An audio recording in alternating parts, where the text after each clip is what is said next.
Yo, check out my website, www.theclowntimes.net. That's clown spelled with K as you see here. As you see, here are my rants here. I'll be more and more regular in posting rants in the future. You see what I have going on here. Also, you can also get your merch here at www.cafepress.com. Search for the Clown Time Sports. You see here I have sweatshirts, hoodies, baby gear, mugs, t-shirts. So just come on over and grab yourself some merch. Welcome to tonight's It's Been a Damn Minute version of the Klown podcast. I'm Scott Burks. Please do check me out on Facebook at www. Do a Facebook search for the Klown Times. It's kind of spelled with the K, by the way. I told you it's been a while. I almost messed up my intro. But anyway, speaking of the www, that's my website, www.theclowntimes.net. It hasn't been updated in a while, but I'm gonna try to do that this weekend, right that wrong. And speaking of right and wrongs, it's been a while since I talked to this brother here about all things HBCU sports. Y'all know him from the yards at HBCU Sports and rest about all things HBCU sports, as well as Sleazy Radio every Tuesday night on Facebook Live and YouTube. And last but not least, it does its great work on herosports.com and writes about all things HBCU athletics. So Duane Nash is back in the house. How you doing, sir? Scott, I am doing wonderful. As you can see, fresh back from Atlanta, putting in a hard day's work, if you will. Right. But 10th anniversary of the Celebration Bowl. Yes. Had a wonderful time down there. For those who haven't been following me throughout my entire career, to put it in perspective, 10 Celebration Bowls, I've been to 9. I believe, if my math is correct, 6 as media. Well, as credentialed media. So this thing is most definitely getting interesting and more interesting as we go on. And we had a good one this past Saturday. We had a good one. And speaking of didn't start that way though, but we had a good one. Yeah, I'm about to say, speaking of starting a good one, let's just get right to it, man. South Carolina State overcame a 21-0 halftime deficit. Again, 21-0 halftime deficit. Williams scored the next 21 points at the halftime. Then, they went back and forth, forced overtime. They took it home in overtime, 40-38 over Prairie View, who themselves had a hell of a season as well, winning 10 games. I think for the first time, if not in a long time, if not ever, for Prairie View. And first time in program history, they won 10 games. Yeah. There you go. I take that back. Okay. It was the first time, I believe since 1960, but it's been 60. It's been a minute. Yeah, you're right. 65 years to be exact. So their coach has nothing to be ashamed of. He should be proud. He's done a hell of a job at Prairie View area. But since we're MEAC guys, we're going to stick to the MEAC side. So South Carolina State, with a backup quarterback, Ryan Stubblefield, 15-29 for 2 touchdowns to the pick. South Carolina State rallied for 21-0 behind their backup quarterback. Let that sink in. And even though Peter is the quarterback for Prairie View, A&M had a hell of a game, 24-36 for 412 yards and 4 touchdown passes. He was also leading rusher with 9 carries for 35 yards and a touchdown. So all in the losing, a Herculean effort, but all in the losing effort, right? And so speaking of like the 10th year of the Celebration Bowl, the MEAC broke the 2-game slide to the SWAC to lead the all-time series 7-3. That's on MEAC. Wish A&T was part of it, but that's another story for another time. So give me your thoughts, Duane, because you were there. Like I said, you were there. So take me into like the feeling after halftime. Well, actually, the first half from a MEAC perspective, being down 21-0 to Prairie View, and then follow that with when you sense the momentum start to shift in the second half. All right. Well, let me go ahead and run down something real quick. Yes, sir. Before the season started, when everyone is having their media days, right. The first time I ever had an opportunity to listen to Coach Jermaine Jackson, the Prairie View A&M speak, I said, this dude sounds familiar. You know who he sounded like to me? Tennis Berry, another former Division II head coach, moving up to the FCS ranks with the ability to be extremely motivating to his players, right? And I can hear that coming through during the media day. And I said to myself, what if we're able to get a South Carolina State Prairie View A&M matchup? Oh my God, this will be pretty cool, right? And to your point, you said it, Prairie View A&M winning 10 games, and I was right, dating back to 1963, last time that they ever won 10 games. With that said, right? Yeah, right? With that said, yes, going to the game, and the game starting out 21-0. right. There's no in the world you would have told me that. Matter of fact, I said that to one of the media members. If this game is a blowout, there's nowhere in the world I would expect that. And it was starting to get that way. So much so, Scott, and I do have to admit, I was about to take a nap. They fed us well up in the press box. They gave us brunch. You know, I'm in there with the bacon and Yes. the tenders and the waffles. Don't say ribs. Don't say ribs now. They feature ribs, did they? Not this year. They actually have done that before. They have done that before. But, you know, they kind of fell back a couple of years, giving us the Chick-fil-A boxes. It's not to say anything's wrong with the Chick-fil-A boxes, but they kind of fell back a little bit, but came back with the brushes this year. Yeah. So, gut full, 21-0. Backup quarterback comes in, and I have to admit, Scott, Ryan Stubblefield is not your average backup. He most definitely has been competing for playing time over the past 2 seasons. Even last year, competing with former MEAC player, offensive player of the year, Eric Phoenix, for playing time last year. And there was questions on how much time he would get, or if he would even supplant Phoenix in the Celebration Bowl last year. But that didn't happen. So you get into Saturday. Atkins, the starting quarterback for South Carolina State, goes down with an apparent shoulder injury. Stubblefield comes in.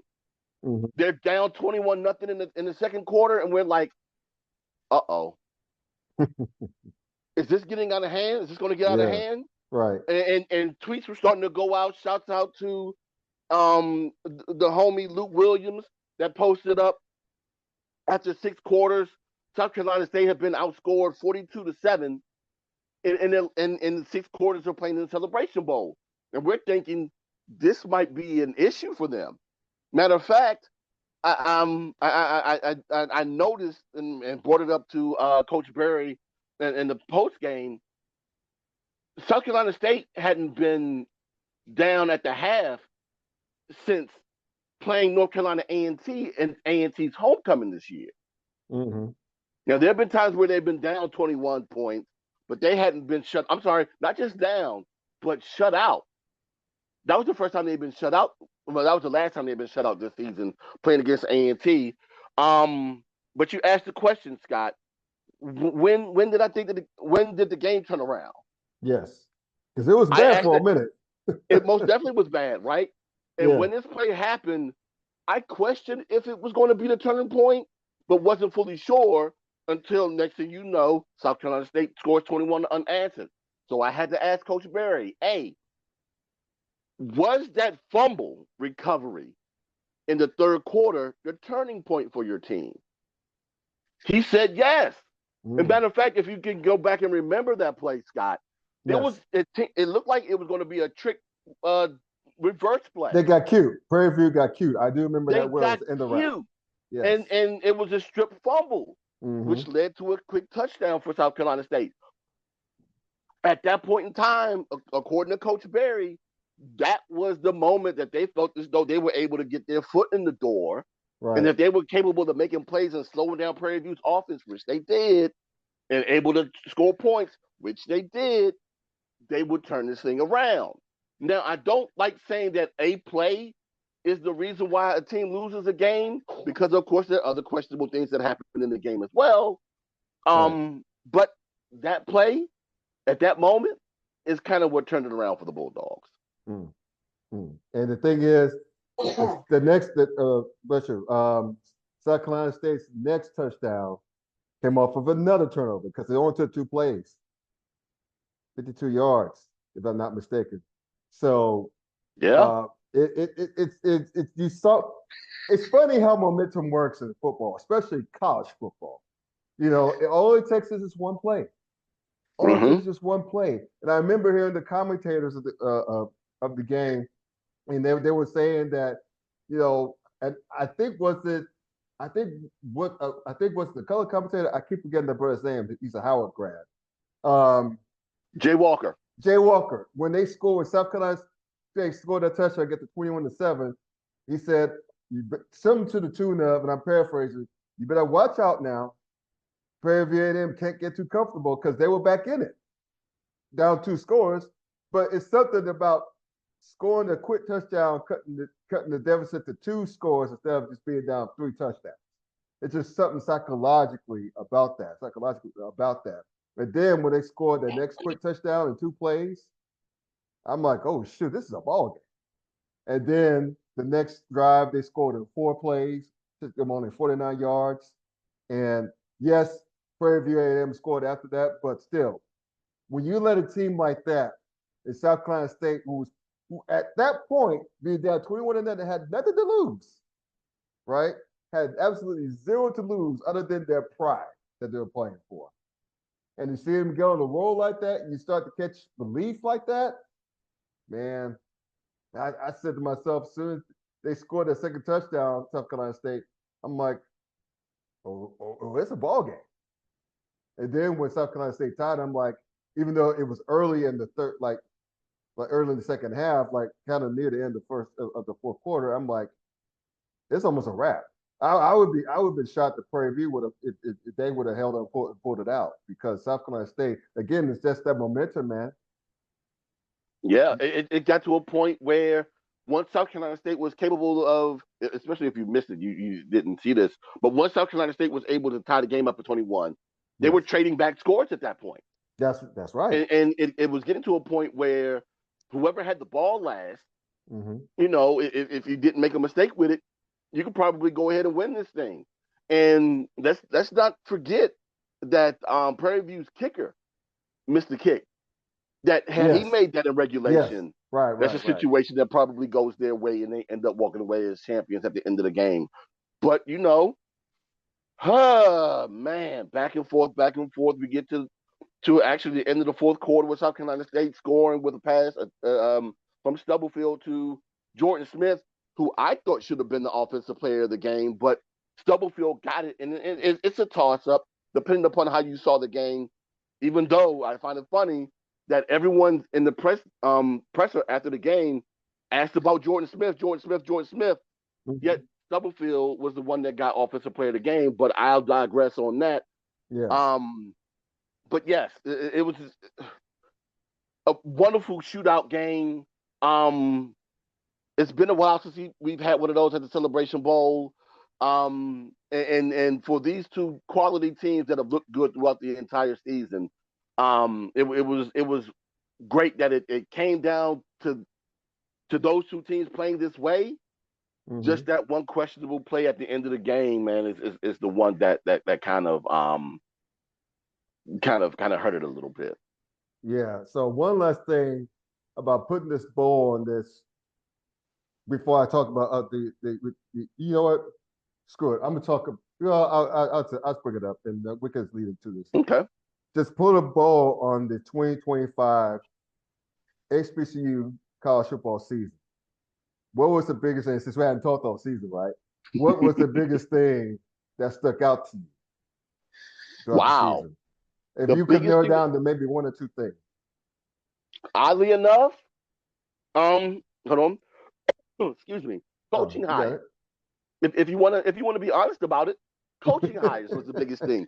For those who have been living under a rock, or like Scott said, we haven't really talked about it a lot this past season. With the new hires, and amongst the crust of the hires, you had, of course, Desean Jackson at Delaware State, Mike Vick at Norfolk State, and kind of getting buried under all of that was Tremaine Jackson over at Prairie View A&M. I mean, there were a couple of other hires, I believe.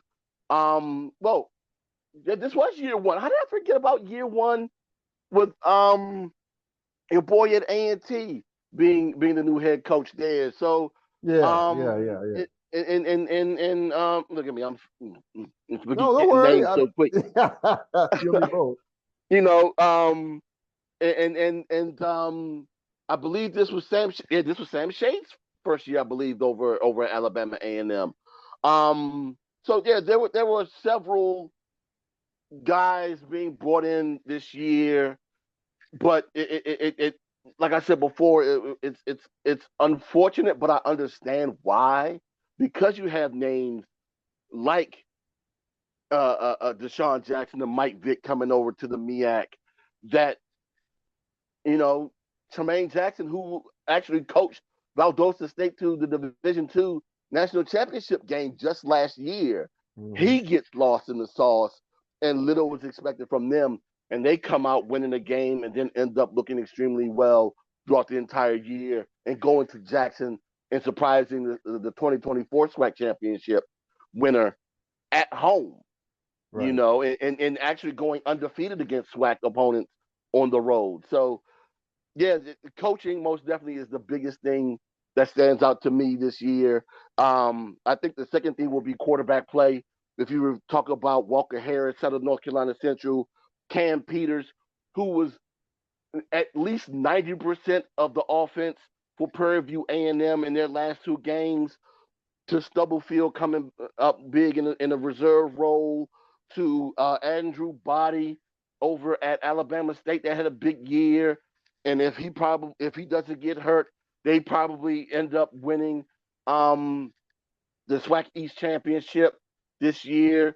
So God, they also had that shootout against Jackson State where he did play in that game too. So maybe it took a little bit more than that, but still, even still, coaches and quarterback play were the two biggest things for me coming out of this season.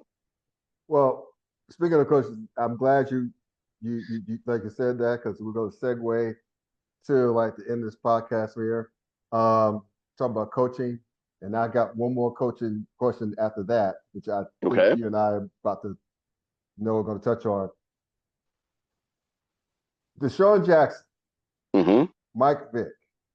Desean Jackson, to me, did one hell of a job at Delaware State, and to the point where even though it's crazy, far-fetched, but there's some rumors about him, other schools taking a look at him because of a great job that he did in year one. I think that they won with Delaware State. They did win 7 or 8 games. They won. I don't have it in front of me. 8 games, if memory serves me correctly. They won 8, and I think this was the first time that they won 8. In a while as well. Let me look to see exactly what their record was. Yeah, they were 8-4. That's crazy. 8-4. So this is like the first time. I want to say since 2006, 2007 was the last time they won 8 games, if memory serves me. But yeah, it's been a while since they've done that. Matter of fact, to put it in perspective, something that Desean most definitely pointed out a lot that he was very cognizant of was the fact that this team only won 2 games over the past 2 years. Yeah. And he wanted to let people know that, right? and to come in with a lot of the same players from the past regime. Matter of fact, his leading rusher, Marquise Gillis, was from 2 regimes ago.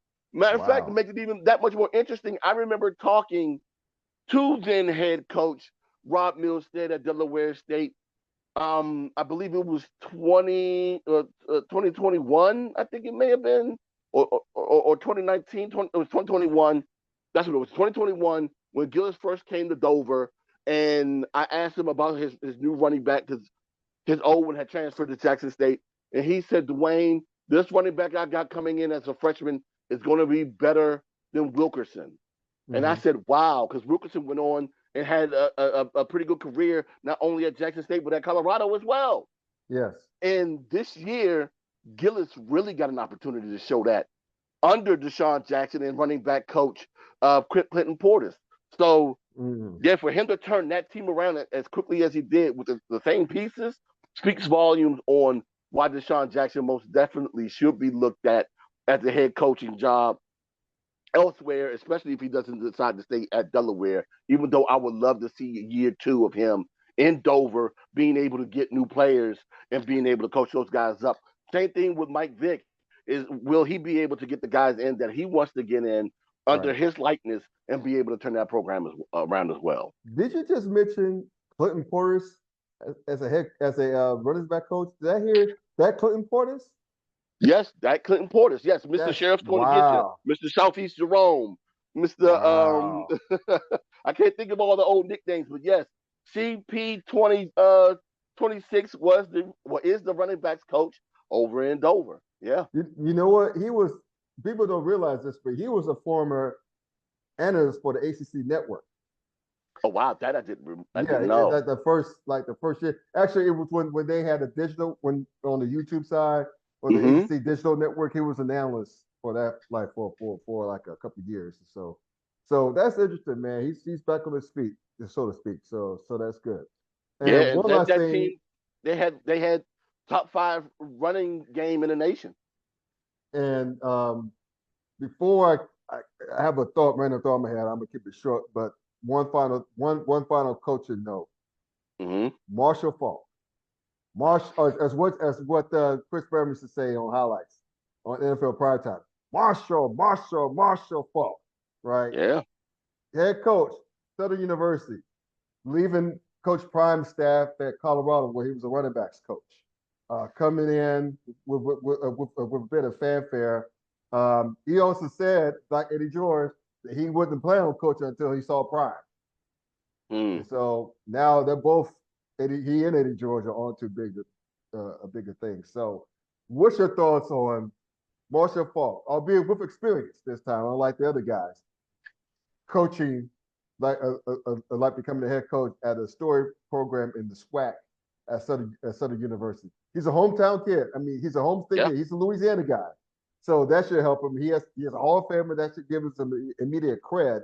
But how do you like that hire for hometown guy? There have been conversations about him being the head coach there for the longest time. But unlike his predecessors in Jackson and Vick and even Sanders and George, he at least went someplace and got some experience under his belt, even as an assistant before coming over to Southern. But I will say this. That fan base down in Baton Rouge, be it Southern or LSU, seems to be real tough on coaches. We've seen what they've done to both teams over the past few years. Matter of fact, let's look at it like this. This is the 3rd head coach. Matter of fact, this is the 4th head coach that Southern has had since the pandemic. That's crazy. This is the 4th one they've had since the pandemic. Now, did the governor step in with those two? Like it did with old boy when they hired Lane Kiffin? He fired their athletic director that hired Brian Kelly down at LSU. I just wonder if he had the full on Southern's campus, because I think Southern, if I'm not mistaken, are they kind of under the LSU system, education system? They are. That's under what I the thought. Louisiana State system. Yeah, they are. But I thought very seriously that he stepped in. I'm just saying. I mean, I think. But let's be realistic though. Excuse me. Outside of winning a SWAC championship, if they can't beat Grambling, and that was another surprise too, with Graves, the coach that just was ousted, he lost to a bad Grambling team in the Bayou Classic. Right. So that's how you end your career there. I think the writing was on the wall after that, especially for a Southern team. No, I take that back. No, Southern was picked to win. No, I take that back. Southern was picked to win their division this year, and they were the bad team. I'm sorry, going in. And they were able to steal one over Grambling this past Thanksgiving. I'm sorry, I got that mixed up. I knew it was a bad team getting the win, but yes, going into that, they were like 1-10, and their only win was over. I want to say it was Mississippi Valley State, but yeah, they looked real bad this year after winning the division the year priir. Yeah, so, it was time for him to go. They're freaking last, 1-7, 2-10 overall. They were just bad. They're just very, very, very bad. Yeah, and week in and week out, they just we just kept scratching our heads. What was it about this team that was so bad? We had no idea that they were going to be this bad. And I'm gonna close this out and show out on this. This is just a thought. You can just give your chime in. I think I kind of figure what the answer is going to be, response is going to be. I look at the Celebration Bowl, how big it is, how well attended it is. I mean, they draw well, they draw far better. I mean, I'm saying they draw better than a lot of these minor bowls on the FBS level. They do, Scott, and I got to cut you off real quick. It's kind of unfortunate because the Celebration Bowl this year was it was the second lowest. Yeah, 26,000. Yeah. Yeah, it was the second lowest attended Celebration Bowl of all time, but the second highest scoring. So you got that. But continue. I'm sorry. No, you're right. They will end up outdrawing a lot of other bowl games this year again. Yeah, because because after the pandemic, I'm looking at the attendance. Albeit Jackson State was in the first two after the pandemic, 48,000 plus, 49,000 plus, 41,000 plus when Florida A&M, FAMU beat Howard, 36,000 plus when Jackson State go out with a hump and beat South Carolina State last year. Yeah. So I mean, again, yes, there are two FCS programs, both HBCU, storied HBCU conferences, a lot of storied HBCU teams at Jackson State and FAMU making it. But in South Carolina State and Central, but still the attendance and that big ass stadium and Mercedes-Benz Stadium in Atlanta for FCS ball game, that's still great. That's still great. Yeah. But I digress. The point what I was trying to make is we're seeing this success on ESPN and ABC of the Celebration Bowl, the sponsorships and everything else, the popularity of them all, and seeing the SWAC like draw well for the championship game when Prairie View upset Jackson State. They got a decent number on TV. I think it was on ESPN2. I think that's just leaving me as thinking what if, because what if the MEAC never left as far as those teams, A&T, Hampton, and the like. What if they never left? They still have enough. I think you need 12 for a championship game in the college. I think you need 10 to 12, something like that. You know what? I think that number is just an imaginary number that somebody threw out. And let me tell you why, right? Look at it from this perspective. The only conference in the FCS level to have a championship game is the SWAC. That's the only one. That's right. Yeah. And when they were doing it, they started out with doing it with 10. So when people were saying you need 12 teams to do it, you need this, you need that. No, you just need a conference that's willing. And the thing is, when the Celebration Bowl started, and there were questions on whether or not the MEAC should do one as well, of course, I asked the question of then Commissioner Dennis Thomas, and his response was, I asked him, would they ever do one? Especially when they got to the point where they had like 11 or 12 teams. Nah, we're good. No, we don't need to do one. With no answer as to why. Now that they're down to 6, people will say it's laughable if they do one. And I said, you know what? If there's a way for you to generate revenue from it and get extra TV money from it, and you have it so that the biggest thing really is if you're able to get TV money from it. Because I asked this other SWAC commissioner just a few weeks ago. I brought to his attention that if you're talking about attendance numbers, I'm gonna try to do this real quick, Scott. If you have your attendance numbers per percentage for the size of the stadium was going down for the SWAC championship game, and I was asking, does that affect whether or not that their TV deals? He's saying that attendance, basically, the attendance, live attendance, does not affect their TV deal in terms of getting one and having an effective one. It's just whether or not you can sell it. Yeah.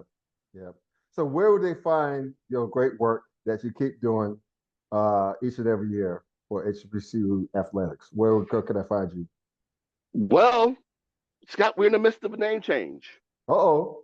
And we should have that name change, on a day of change. I'm going to go ahead and say Martin Luther King's birthday. All We're going right. to have a whole name change. But as of right now, you can find me at the Yard HBCU on all social media outlets, and of course, you can find me during the football season writing for HeroSports.com as their HBCU correspondent. Nice, nice. And But y'all, please. Oh, go ahead. until NLK Day, name change coming. All right, we'll stay tuned for that name change. We'll hopefully talk before then. So I won't be doing like I did last time. But anyway, y'all, please check out his great work, man. It's really great. I say this every time you're on here, bro, but it always bears repeating to check your great work out. And as for Thank me, you. continue to check me out. www.theclowntimes.net. The Clown spelled with K. Facebook, search for clowntimes.net. Saw that at the full a little bit again, so you check me out there. And thank y'all again for tuning in. It's been a while. I always say this, but I mean it, damn it. I promise I'll be doing more podcasts because I'll be doing a lot of shorts on TikTok, on YouTube. So check me out there as well. So until next time, y'all take care. Stay warm on this cold ass evening. Be good. We out here.